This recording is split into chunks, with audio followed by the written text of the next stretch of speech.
இங்கே சாவுத்திரியும் கூடவே இந்த தாமரை சேர்ந்து சேர்ந்த வேலையால் சாப்பாடெல்லாம் சாப்பிட முடியாமல் மக்கள் வந்துட்டு இங்கே நீங்கள் இப்படி தான் வந்துட்டு விருந்து வைப்பீங்களான்னு சொல்லி கேள்வி கேட்க அங்கே இருக்க எல்லாருக்குமே ரொம்ப கஷ்டமாகவும் போயிடுது. அந்த நேரத்தில் தான் இங்கே போஸ் வராங்க.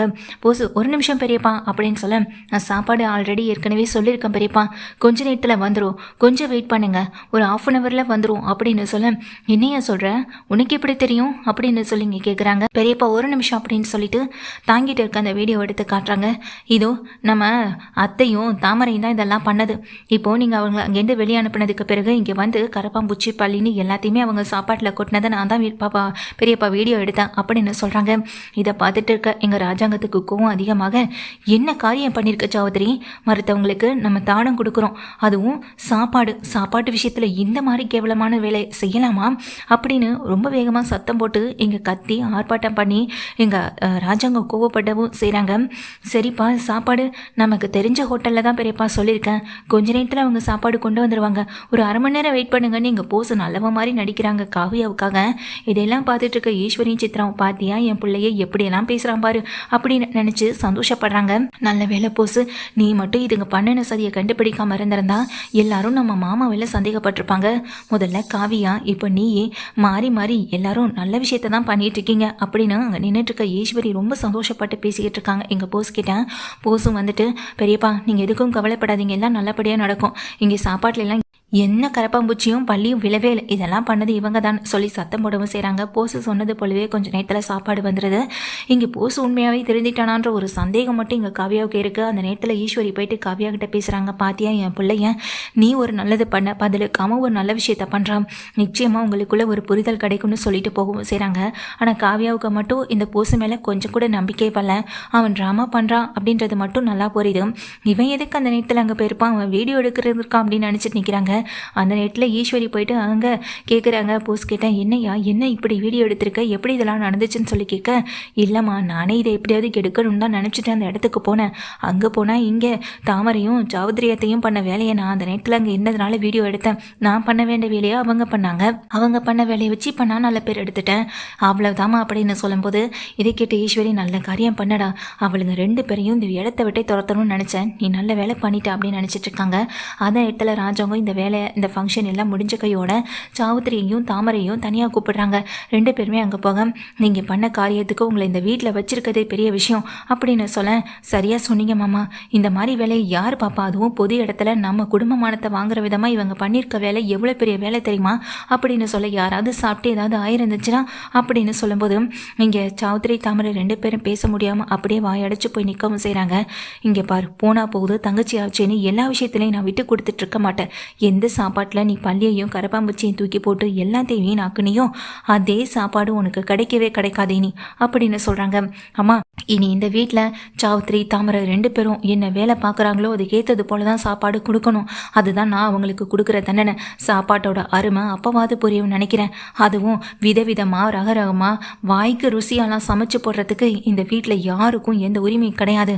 இனி இவங்க 2 பேருக்கும் என்ன சாப்பாடு என்ன கொடுக்கணுன்றத நீங்களே முடிவு பண்ணிக்கோங்க அப்படின்னு சொல்லிட்டு போக, அத்தாச்சிக்கு என்ன சாப்பாடு கொடுக்கணும் நானே சொல்கிறேன், என்ன கஞ்சி பழைய சாதம் அப்படி ஏதாவது கொடுக்கலாமா?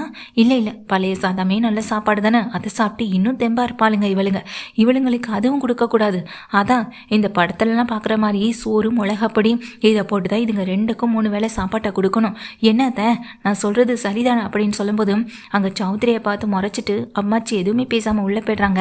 மொத்தத்தில் இங்கே ஈஸ்வரி வந்துட்டு சரியான தண்டனை தான், இதுதான் இவங்களுக்கு நம்ம கொடுக்குற பாடமாகவும் இருக்கும். இங்கே பாருங்க, இந்த வீட்டில் வேலை பார்க்குறத பொறுத்து தான் அந்த சாப்பாடும் கிடைக்கும், இல்லைனா கஷ்டம் சாப்பாடு இதெல்லாம் என்னென்னு அப்போ புரிஞ்சுப்பீங்கன்னு சொல்லிட்டு ஈஸ்வரி அந்த இடத்த விட்டு போக, இதெல்லாம் நமக்கு தேவையாமா அப்படின்னு அங்கே நின்றுகிட்டு இருக்க தாமரையும் சொல்ல, சாவுத்திரியும் தாமரையும் கலங்கி போய் தான் நிற்கிறாங்க. மொத்தத்தில் காவியா கிட்ட நல்ல பேர் எடுக்கணும்னு தான் போஸ் இவ்வளோ பெரிய விஷயத்த பண்ணவும் செஞ்சுருப்பான். ஆனால் போஸ் வந்துட்டு பண்ணது எல்லாமே நடிப்புன்றது இங்கே காவியாவுக்கு தெரிய வருது.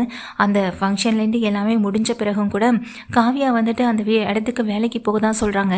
அப்போ ஈஸ்வரி கேட்குறாங்க, என்னம்மா காவியா இப்போ கூட என் பிள்ளை அங்கே தான் வேலைக்கு போகணுமான்னு சொல்லி கேட்க, பின்ன ஒரே ஒரு விஷயத்த பண்ணிட்டா மட்டும் நல்லவனா திருந்திட்டான்னு அர்த்தம் கிடையாதுல்ல. இப்போவும் போஸ் மேலே எனக்கு சந்தேகம் இருக்க தான் செய்யுது. அவன் நல்லவனா முழுசாக மாறுற சொல்கிற வரைக்கும் என்னால் அவனை ஏற்றுக்க முடியாது. அது வரைக்கும் உங்கள் பிள்ளை செங்கல் சூளையில் வேலை பார்த்து தான் ஆகணும் அப்படின்னு சொல்லிடுறாங்க. இங்கே காவியா சொன்னதை கேட்டதும், அம்மா அதெல்லாம் எனக்கு எந்த பிரச்சனையும் இல்லைம்மா, காவியா என்னை முழுசாக நம்புற வரைக்கும் நாங்கள் வேலை பார்க்குறோம்மா அப்படின்னு சொல்லிட்டு தான் போஸ் அங்கேருந்து கிளம்பி வேலைக்கு போகவும் செய்கிறாங்க. ஆல்ரெடி காவியாவுக்கு வந்துட்டு அந்த செங்கல் சூளையில் இருக்க ஒரு ஆளு மூலமாக தகவல் வந்துட்டு கிடச்சிரும். அதனால தான் இங்கே காவியா வந்துட்டு இங்கே போஸை அனுப்பி வைக்கவும் செய்வாங்க.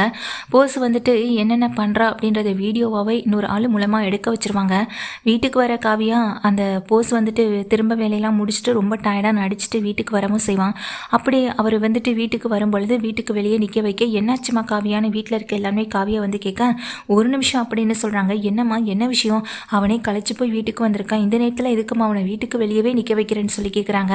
அதுக்கு காவியா அப்போ தான் விஷயத்த சொல்கிறாங்க. உங்கள் புள்ள உண்மையாகவே உழைச்சி சம்பாதிக்கணும்னு நினச்சிருந்தா நானே அவனை வீட்டுக்குள்ளே கூட்டிகிட்டு போய் உட்கார வச்சு சாப்பாடே போட்டிருப்பேன். ஆனால் அவன் என்னை ஏமாத்தணும்னு நினச்சிட்டேன்டா. அவனை ஏமாத்தினானே அப்படின்னு நினச்சிட்டு நான் பொறுமையாக போகணுமா?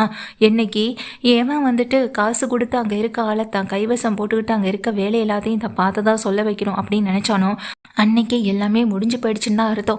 அவனுக்கே என் செங்கல் சூளையில் ஒரு ஆள் கிடைக்கும் போது, ஏன் செங்கல் சூளையில் எங்கள் அப்பா நடத்துகிற செங்கல் சூளையில் எனக்கு ஆள் இருக்காது நீங்கள் எல்லாம் தப்பாக நினச்சிட்டிங்கள. உங்கள் தப்பு கணக்கு எல்லாமே பொய் கணக்காயிடுச்சுல. அந்த செங்கல் சூளையில் எனக்கு தெரிஞ்ச ஆட்கள் மூலமாக தான் நான் இந்த வீடியோ எடுக்க வச்சேன். என்னென்ன பண்ணிகிட்ருக்கான்னு நீங்களே பாருங்க அங்கள் அப்படின்னு சொல்லிட்டு ராஜாங்கத்திட்ட காட்ட, அட பாவி இவ்வளோ பெரிய வேலையோட அங்கே பார்த்துட்ருக்கேன், போய் பொழுதை கழிச்சிட்டு இங்கே வீட்டுக்கு வந்து நான் தான் உழைச்சன்ற மாதிரி நாடகம் வேற போடுறியான்னு அப்பாச்சி வேற திட்டுறாங்க. அந்த நேரத்தில் காவியா சொல்கிறாங்க, பொய்யா ஏமாற்றி வாழணும்னு நினச்சா அதுக்கான தண்டனை இதை விட கடுமையாக இருக்குன்னு உங்களுக்கு தெரியாதுல்ல. இப்போ நான் கொடுக்குற தண்டனையில் இனி போஸ் இந்த வீட்டுக்குள்ளே தூங்கவும் முடியாது, எதுவும் செய்யவும் முடியாது. போஸ் இனிமேல் நீ இங்கே இருக்கக்கூடாது, நீ அந்த வீட்டில் தான் இருக்கணும் அப்படின்னு சொல்ல, அங்கேயா அங்கெல்லாம் பாம்பு பிரச்சனை? ஆமாம் பாம்பு பிரச்சனை இருக்க தான் செய்யுது, அதுக்கு என்ன பண்ணுறது, நீ பண்ண தவறுக்கு தண்டனை இது மட்டும் இல்லையே, அந்த வீட்டில் தான் இருக்கணும், உனக்கான சாப்பாட்டு செலவுக்கு நீயே உழைச்சி சம்பாதிச்சா மட்டும்தான் அந்த வீட்டில் சாப்பாடே உனக்கு கிடைக்கும், இங்கே வந்து சாப்பிட்றது இனி ஈடுக்கவே இருக்கக்கூடாதுன்னு சொல்ல, என்ன அங்கிள் நான் சொல்கிறது சரிதானன்னு காவியா சொல்ல, சரியா சொன்னம்மா காவியா, இவனை மாதிரி ஆட்களுக்கு எல்லாமே அப்படின்னு சொல்ல, என்னம்மாம்மா இவன் தானே மாமா உங்கள் மான மரியாதை கெட்டுறக்கூடாதுன்னு எல்லாத்தையுமே செஞ்சான் அப்படின்னு சொல்லும்போது, யாரு இந்த போஸே அந்த இடத்துக்கு போனதே ஏன்ற ஒரு கேள்வியே எனக்கு இருக்குது. எல்லாரும் இங்கே இருக்கும்போது அவன் மட்டும் எதுக்காக அங்கே போகணும், அதை வீடியோ எடுக்கணும், அந்த கேள்வியே எனக்குள்ளே ஓடிக்கிட்டு இருக்கு. இவனும் ஏதோ சதி செய்கிறதுக்காக தான் போயிருக்கான்னு எனக்கு தோணுது அப்படின்னு காவியா சொல்ல, எல்லாரும் அதுண்டு போய் காவியாவை பார்க்குறாங்க. அதெல்லாம் விடுங்க, நல்ல பேர் எடுக்கணும்னு நினச்சானோ இல்லை உண்மையே நல்லவனாட்டம் இருந்தானோ எனக்கு அதை பற்றி பிரச்சனை இல்லை. இப்போ என் கண்ணுக்கு இவன் எப்படி தெரியறான்றதை பொறுத்து தான் இவனுக்கான தண்டனையை நான் கொடுப்பேன். தண்டனை கொடுக்கப்பட்டாச்சு, இன்னமும் ஏன் இங்கே நின்றுட்டு இருக்க, ஒழுங்கு மரியாதையாக இந்த இடத்த விட்டு கிளம்பிப்போ அப்படின்னு சொல்லிட்டு காவியா சத்தம் போடுறாங்க. சத்தம் போட்டதும் காவியா இப்படி பேசினதை கேட்டதுமே அந்த இடத்த விட்டு போஸ் வந்துட்டு நகர்ந்து போகவும் செய்ய, சரிம்மா காவியா உள்ளே போய் படுமான், எதுவும் கவலைப்படாதான்னு சொல்ல, நான் எதுக்கு அங்கே கவலைப்பட போகிறேன், தப்பு பண்ணது அவன், அதுக்கான தண்டனையும் அவனுக்கு கிடச்சி தானே ஆகணும். இனி உங்கள் பையனுக்கு சப்போர்ட் பண்ணி வந்து இங்கே மட்டும் நிற்காதீங்கன்னு சொல்லிட்டு காவியா அங்கே நிற்கிற ஈஸ்வரியும் திட்டேன். அதே நேரத்தில் இந்த வீட்டில் தண்டனை அனுபவிச்சுட்டு இருக்கிறது இப்போ 3 பேரும் ஆயிடுச்சு. அது மட்டும் இல்லாமல் அவங்க இங்கேருந்து போன பிறகு ஈஸ்வரி சித்ராவை வேணும்னே வந்து சாவுத்திரையும் தாமரையும் சேர்ந்தவும் செய்ய, ஆமாம் இவளுங்க நம்மளை சேர்ந்து வந்துட்டாங்க, இன்றைக்கி நைட்டுக்கு என்ன சாப்பாடு தெரியுமான்னு சொல்லிட்டு கேட்டதுமே அந்த 2 பேருமே தலை தெரிச்சு ஓடவும் செய்கிறாங்க. மொத்தத்தில் தப்பு செஞ்சவங்க எல்லாருக்கும் தண்டனை கிடைக்க தான் செய்யுது, கூடவே இந்த ஈஸ்வரி சித்ராவுக்கு போஸ்ட் மூலமாக கிடைக்க தான் செய்யுது. காவியாவுடைய வாழ்க்கை எப்படி நம்ம காப்பாற்ற போகிறோன்னு ஒரு பக்கம் இங்கே தமிழும் நினைக்கிறாங்க, இன்னொரு பக்கம் மலருமே யோசிக்கிறாங்க. இவ்வளோ பெரிய நல்லவங்களுக்கு இந்த போஸ்ட் மூலமாக தண்டனை கிடைச்ச மாதிரி ஆகிடக்கூடாது, அவங்க வாழ்க்கைக்கு நாமளே ஏதாவது உதவி செய்யணும் அப்படின்னு தான் மலரும் நினைக்கிறாங்க, தமிழ்ச்செல்வியும் நினைக்கிறாங்க.